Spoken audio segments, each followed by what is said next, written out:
এই বলদাটা একেবারে দেশি খাবার খায়, নিজে হাতে খাইয়ে বড় করেছি। আহা, বেশ ভালো মোটা তাজা বলদ দেখতে তো। গত 2 সপ্তাহ ধরে প্রতিদিন শরীরে ইনজেকশন ঢুকছে, খাবারের নাম নেই, শুধু পানি আর চিটে গুড়। মোটা বানানো হয়েছে, সুস্থতা নয়, এটা একটা সাজানো ছদ্মবেশ।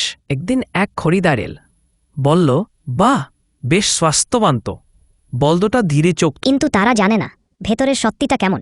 এক কোণায় চুপচাপ দাঁড়িয়ে আছে একটা ছোট্ট বলদ, চোখে ক্লান্তি, শরীর কাঁপছে, শ্বাস নিতে কষ্ট হয় তার। তুলে তাকাল আর বলল, ভেতরে সত্যি জানলে আপনি আমায় নিতেন না। লোকটা চুপ করে গেল, তার চোখে বদলে গেল সবকিছু। সে আর বলদটা কিনল না, কারণ সবচকন জিনিস আসলে শোনা নয়। আর যারা কথা বলতে পারে না, তাদের কষ্টটা বোঝার জন্য দরকার শুধু একটু মন।